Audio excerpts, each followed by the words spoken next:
এখন তো আমার সাথে রাকেশ দা কাজ করে, তাই আমাদের আগের তুলনায় এখন কাজগুলো অনেক তাড়াতাড়ি হয়ে যায়। এখন থেকে আমরা একটু চেষ্টা করবো আমার দোকানে একটু তাড়াতাড়ি খোলার। কেন এই কদিন আমার দোকানে অনেকে ভিডিও থেকে আসছে, অনেকে তো প্রায় শান্তিপুর কৃষ্ণনগর থেকেও আসছে। আর আজকে দোকানে তো অনেক তাড়াতাড়ি চলে এসেছিলাম।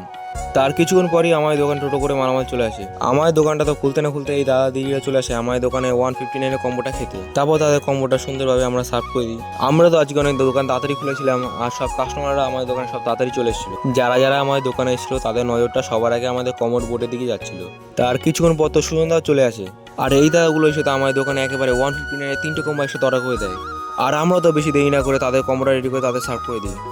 আমরা তো কম্বোগুলো নন স্টপ রেডি করছিলাম, আর এই দাদাটা তো এসে 4-4টে কম্বো একবারে অর্ডার দিয়ে দেয়। আর জিপটো থেকে তো এই দাদাটা চলে আসে আমার দোকানে খেতে। রাকেশ তো কন্টিনিউ পিছনে ক্রিসপি চিকেন বানিয়ে যাচ্ছিল, আর এই দাদাগুলো তো এসে আমার দোকানে 199 কম্বোটা অর্ডার করে দেয়। আর কিন্তু কিছুদিন পরেই আমার দোকানে আরো দুটো নতুন কম্বো চালু হবে, আর কিছু নতুন নতুন স্ন্যাক্সের আইটেমও অ্যাড হবে। আর আমাদের দোকানের নাম হচ্ছে রনি মোমো সেন্টার। আর তোমরা যদি আমাদের দোকানের লোকেশন না বুঝতে পারো, তাহলে আমাদের ভিডিওর নিচে আমাদের কন্ট্যাক্ট নাম্বার দেওয়া থাকবে, চাইলে একবার ফোন করে আসতে পারো।